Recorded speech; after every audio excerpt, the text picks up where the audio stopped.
The following program is brought to you by Authorial Access Programming. Thank you for supporting the Sobek community's most trusted source for news from above, below, and around the world. Our emergence will come. Enjoy the show.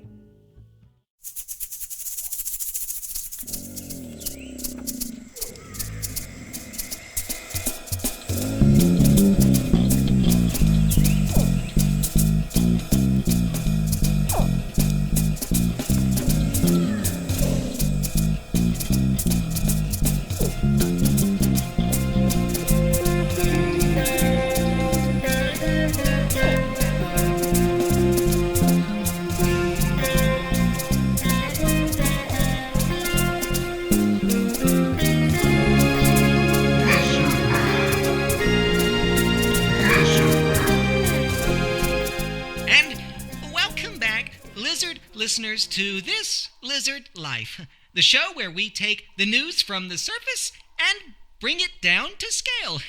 I'm your host, Archie Anole, and, of course, as always with me, my co-hosts, Gordon Gecko and Sebastian Skink. Gordon, how are you today? I'm doing good, man. How you doing? I'm doing absolutely, to be seen because it's been a little crazy these last couple of weeks, but we'll get into it today's episode. And Sebastian, what about you? Oh, I'm doing well, Archie. Got a bit of a tickle in my throat. Not sure what that's about, but otherwise doing well. Great. Archie, I think we should introduce Drake. Oh, yeah, I was about to say, were you able to get him back today? I am. Dr. Newton, you there? Nudie with the big booty? Yeah, this is Dr. Drake. Sorry, we have just a bit of traffic, which is great for us, of course, which means that more and more people are exposing themselves, but we'll get into that later. So just be aware, tons of traffic around the LA Zoo today. So you might hear some sirens, some screaming, some honking. No big deal. Are you currently in a safe place to record with us on the show today, Dr. Drake? Always safe, always safe. Thank you for asking. Well, let's start off today with Sebastian. I believe you had a special day that just happened this week. Can you tell us about it? Well, yes. Of course, around this time, the above grounders in the United States of America celebrate 4th of July, but where I come from, they celebrate Canada Day on July 1st. Now, to some American humans, this is even considered to be a real holiday, kind of like a diet version of patriotism. I mean, the whole thing's laughable to us because, of course, the idea of nations and borders when all of it will soon be under our domination and control, it's kind of ridiculous, but nonetheless fascinating. And as you know, I've done a lot of research to assimilate in Canada. Sorry, I'm still working on my accent, eh?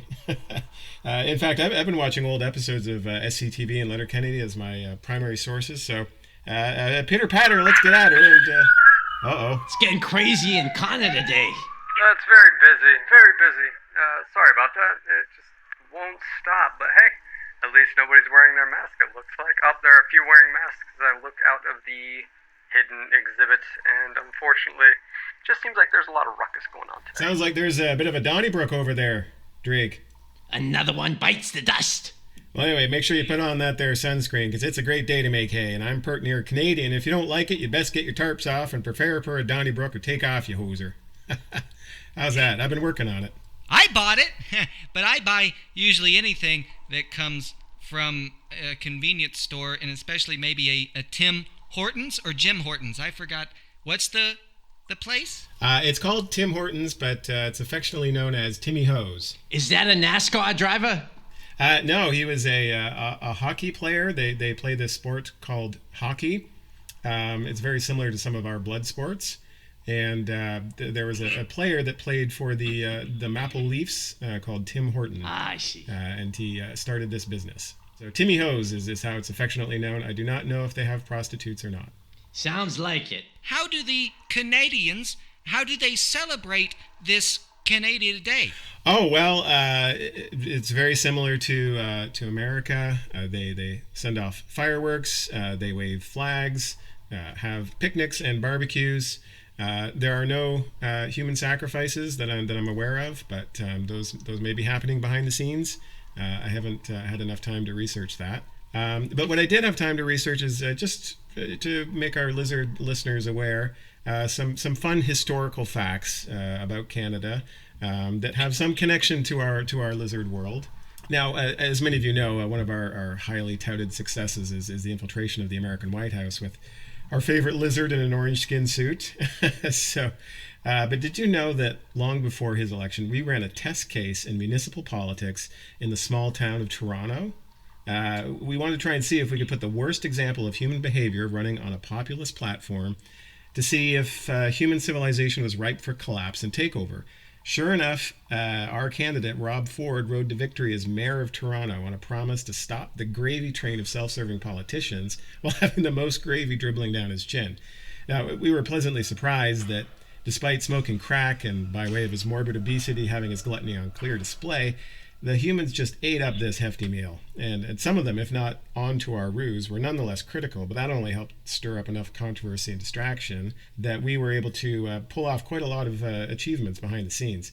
And we actually also trial tested our misogyny program when Ford was alleged to have told a female staffer that he wanted to eat her pussy, that's in quotations. And he, of course, brilliantly made it even worse by later denying it and saying that he was happily married and had more than enough to eat at home. Did he say it like that?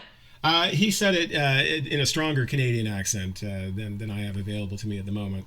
But yes, he said it pretty much exactly like that.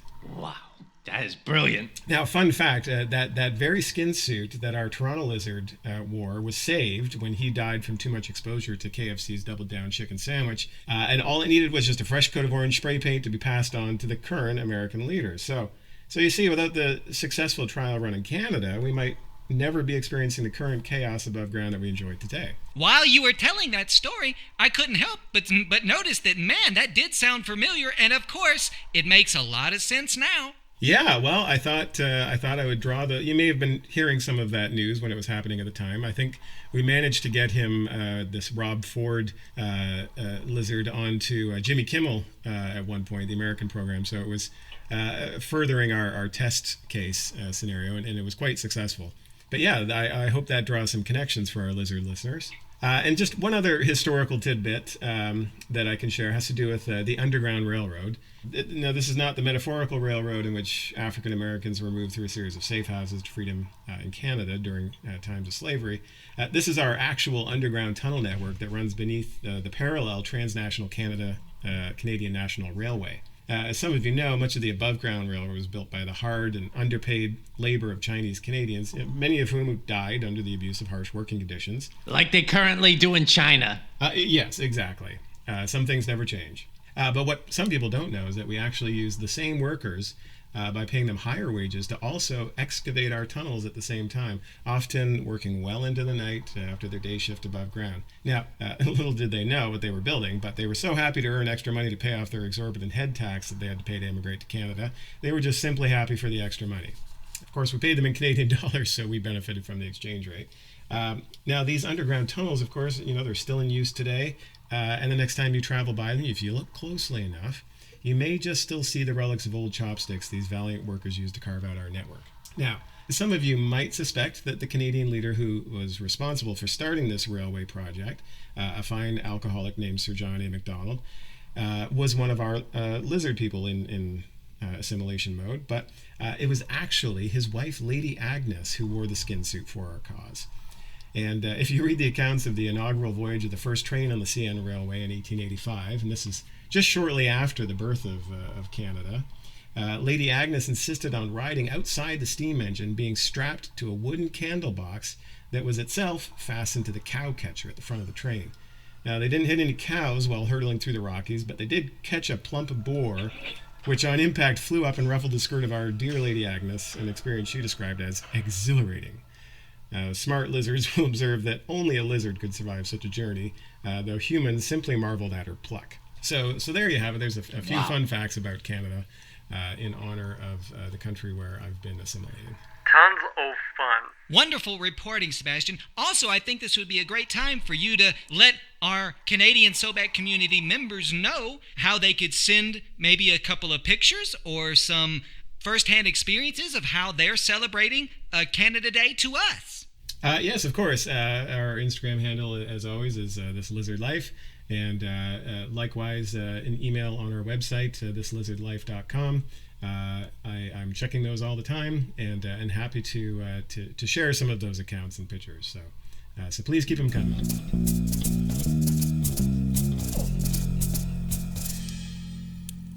We go from celebrating to in memoriam because, Lizard gentlemen, with me today, I am sad to announce that we've had a death in what I would consider the family. This week I learned that the legendary and sometimes controversial artist David Dees passed away.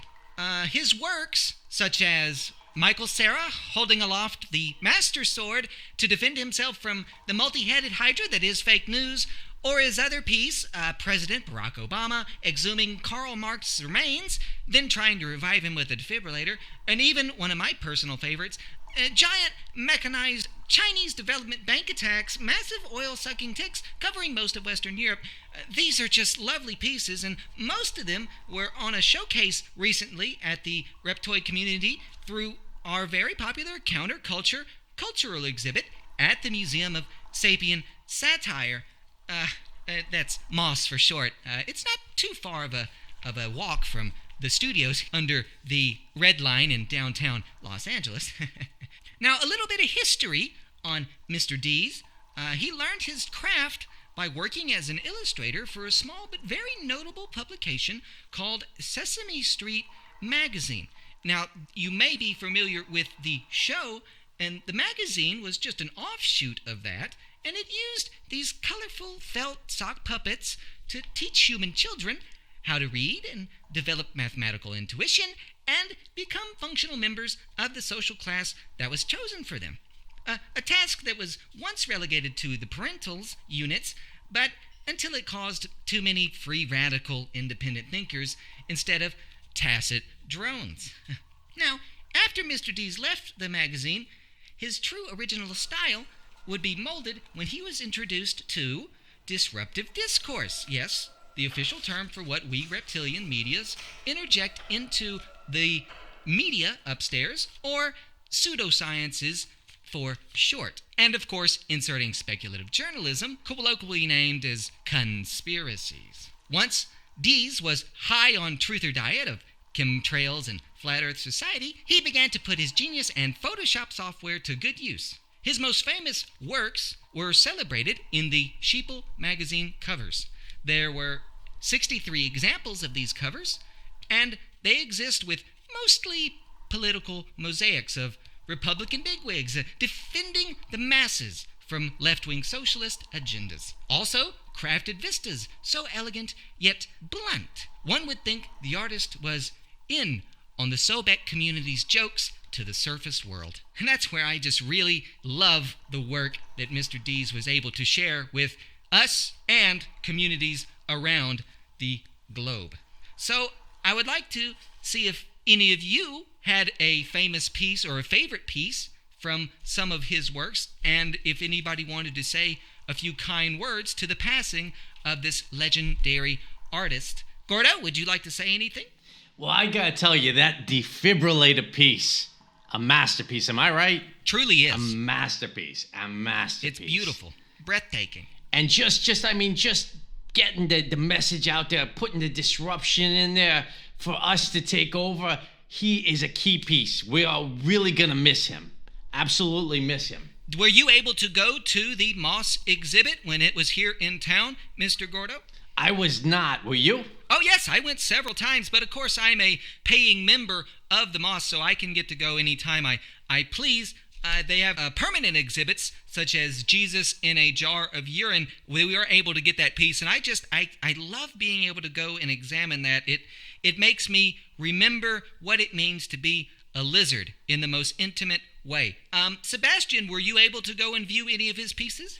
No, I wasn't, but I did have access through a friend to some of his earlier work when he was at Sesame Street. And there's a brilliant piece that he did of Elmo on the crucifix So quite startling imagery, and really makes you think about the history of these above grounders and how they operate. So, Did he have one of Bert fucking Ernie? no, I think his blue period was to come later, but I'm sure something like that might exist. I want to see Bert nude. Since he's dead, I'm gonna do a nude Bert. There was a nude Oscar the Grouch of him outside of his trash can. Quite alarming. No fur beneath his shoulder area, so as hairless as a lizard. So it makes me wonder about his origins. What was his cock like? I didn't see one. Perhaps that's why he was so grouchy. I don't know. Probably, yeah. I'm gonna do Bert with like a tiny shriveled cock, actually. That's what I'm thinking. And it's gonna look like it's gonna have like a little lizard tongue at the end of it. I think you might have a future career there, Gordo. I'm telling you, there's an opening in the field. Man, you're just a renaissance man with those, in the kitchen with those chips and now the artwork. I mean, what's next? What can you say? It runs in the Gecko family. I see a beautifully illustrated cookbook in your future, Gordo. Absolutely. A chip book. And Dr. Newton, I am aware that some of his last pieces before he passed away were dealing with the coronavirus conspiracy that it was being transmitted by the 5G towers. Do you think that maybe he had an element in helping pass along this conspiracy? Well, it's very interesting. It's something, that we've all studied and played with as far as our propaganda. But, again, as we know, David Dees was a little bit off of both paths. For one thing, he died of melanoma, which for a lizard person is quite odd and rare. So with the coronavirus and his publication of that, it kind of leaves you to wonder, how did that happen? And that's something that we're really looking into, but not something that we're too concerned with. So David Dees is on our radar, as he always has been. Always been a very interesting man to talk to and to view his views. But in all good deeds, it said that his brain was just not in the left side of the space. So you were able to have a conversation with Mr. Dees? I wish you would have been able to get him to sign one of his pieces that I would have printed off, because he didn't really ever have a physical media of at least all of the exhibits that I saw. Yes, David Dees, again, personally never met him, but have studied his work, and we do have associates with us that have met him. Nobody's gotten his autograph. Again, it's very hard for him to do such things with all the prolific work that he's done. Speaking on the surface world, could you give us an update on what it's like up there right now? I know we just heard a little bit of activity at the zoo. Is that the only thing that's going on? Yes, here at Base 1, we just had a fire across from the LA Zoo, which is, again, totally routine, no big deal, just a lot of sirens. But as far as things up top, things are going fairly well. Again, interesting topic that I'd like to bring up. Of course, as we know, the Orange Man, our orange compatriot, had a rally in Oklahoma City, which was good for him, or in Tulsa, I apologize. And one of the big things that we wanted to pressure to him is that he has to appear more human. And one of those things that people question, of course, is the drinking the water, much less the hair, but I'll get into that in a second. So the water thing, everybody's noticed that he can't drink with just one hand. And of course, as we know, lizards and things like that don't have opposable thumbs, so we can't grip that. But we figured out a way for him to use one hand with a little bit of glue and then to dip his head toward the glass to make it appear that he was actually drinking water with his opposable thumbs, when of course, as soon as he had sipped it, and luckily nobody saw the forked tongue that came out of my right, and I have to give some props to Sebastian on that one. That was a great idea to hide that, by the way. And the interesting thing on that is right immediately away, he threw away the glass, broke it, which, gets rid of the fingerprints, washes everything away. So everything went very well on that. So, and again, the hair... Geez, the only biggest thing was afterwards he was so frustrated, apparently, that people started noticing that his orange skin coloring started coming off on his collar, which, as we all know, that's just terrible. And we're still doing damage control on that. But up top, things, again, are going fairly well. We've had several elections coming up trying to get our people in power, and luckily our voter suppression has been implemented, not too successful as we saw in Kentucky, where, the Turtle Man was under fire there. We're trying to mitigate that. Again, damage control, and just trying to get more misinformation out. Again, the whole virus thing that we're trying to get people to ignore is, again, mixed reviews. Again, there are cases going up. Luckily, people are still ignoring it, especially in the South, where, of course, our lizard people are the most comfortable, and reptiles are the most comfortable. Their propaganda has been reaching very open ears. So congrats on Kentucky. Congrats on the super PACs who we are funding to fund the anti-COVID people. And hopefully we get everybody not wearing a mask. Speaking on the province of Kentucky, I believe that is where one of our heroes, Mitch McConnell, hails from. Is he in danger of losing his political status? Again, the Turtle Man, that is something we are very, very interested in. And as the Turtle Man, he's got a hard shell. He knows how to hide, which will probably be his biggest strength, as long as he can just weather these blows. But it is something we are fairly concerned about. I think any lizard person should be fairly concerned about. So again, he's one of our biggest contributors, has the biggest ties to our foreign lizards in other areas in the underground. So yes, it is quite a concern. But luckily, we are still getting people outdoors, which is amazing. Without masks, we're having, our people in hiding going and doing public freakouts and trying to bait people into, not wearing their masks and, videotaping themselves. And of course they look stupid, but nobody recognizes that. But one thing that we are doing is getting the sales out in the malls. Insane sales, marking everything down, which is great. Plenty of people out shopping. Not as many as we'd like, but it's something that we are working on. Back to a point you said, I think that one of the ways we're able to get this disruption in there is Vlad, our big lizard man in Russia, right? He's like putting in the shit to help us out here. He's the best. I mean, of course, we have the pictures of him riding a bear. We'd love that. Always going to project this mentality of being very tough. And the more that he says against masks, the better. I mean, again, as our motto for masks have gone, and we've even gotten Joe Rogan, of all people, saying that, who's actually human, oddly enough. Masks are for pussies and lesser humans. You don't want to be a sheep. Yeah, that's right. You want to be a lizard. So as far as I'm concerned, everything's working fairly well. Sorry to bring this back around to Canada, but correct me if I'm wrong. I'll have to fact check this, but I believe that the Canadians named one of their most prized dishes after Vladimir Putin. It's fries and gravy and cheese curds. Oh, and it's so sodium filled and just promotes congestive heart failure among humans. Great for lizard folk like us. Terrible for them, and they're eating it like crazy. But I don't blame them because that stuff is delicious. I've been making my own Putin fries. I bet you have. Yeah, I'm telling you. Well, what you do, we got this ear thing, right? So what you do is you get yourself a fryer, right? Now I'm taking noses for the fries, right? The chips are the ears. But remember those fries I served you? Now, I've been taking noses. Since Disney's closed, it's not so easy to get them. But Disney Orlando, I believe, is open. And so I'm trying to get a case of noses. So you put the nose in there, a little salt, little pepper when it comes out, some gravy, and just like a little Russian mayo just as a tribute to Pootie. Wow. I didn't realize those were noses. That was delicious. No wonder. I think some of our friends down south would have something to say about that. What did they have to say? Puta fries is just a little bit on the nose. No pun intended with the nose. And speaking of noses, I've been made aware that a lot of communities, especially those in the minority of communities, have been turning their nose up to statues that were placed around the states of America. Mr. Gordo, I believe you've done a little bit of research on this. What have you found?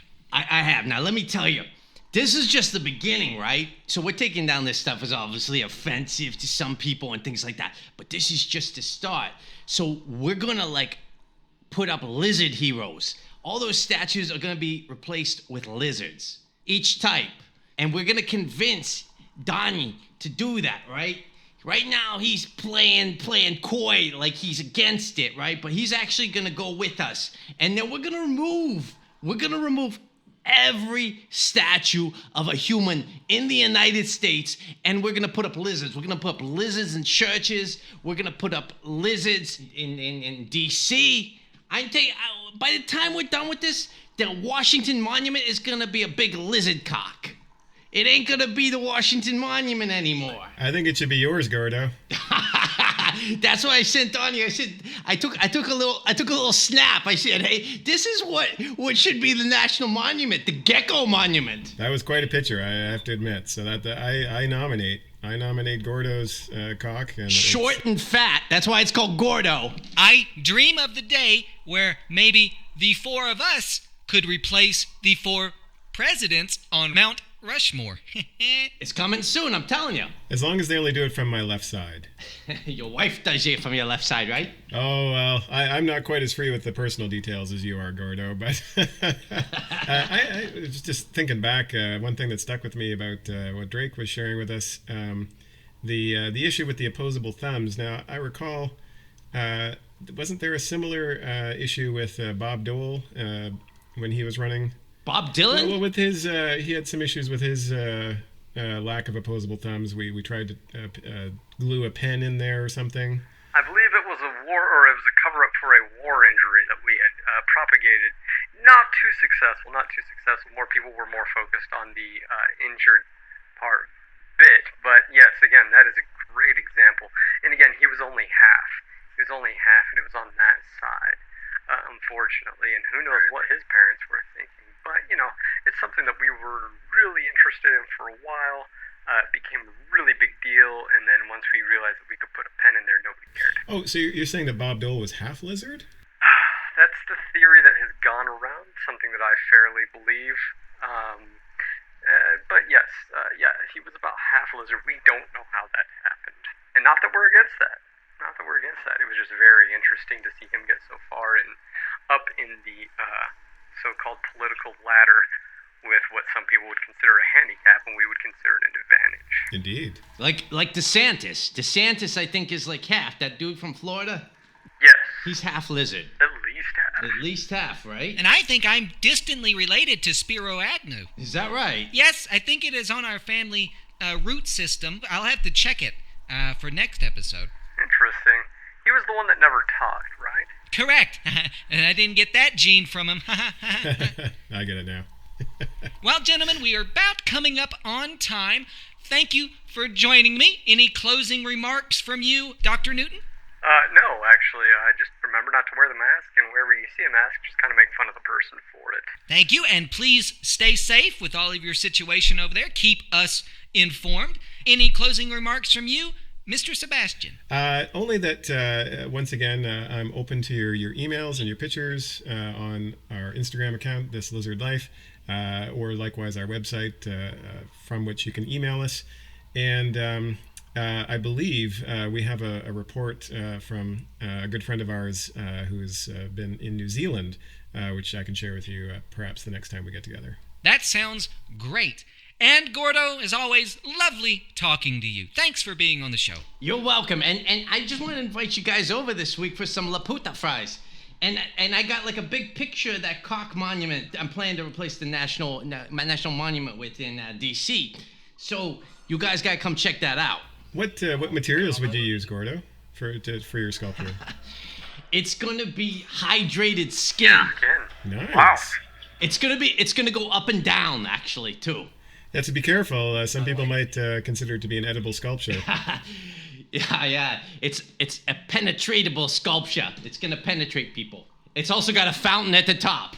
And I bet it'll change sizes and shrink maybe a little bit if it gets cold outside. That is true. Thank you, ladies and gentlemen, for listening to our show today. And please tune in next time. And also, go ahead and send us some of your ideas for some of our Sobek heroes that should be immortalized in bronze and replaced with all the statues that we've been tearing down. Thank you, everybody. Our emergence will come. Good night, everybody.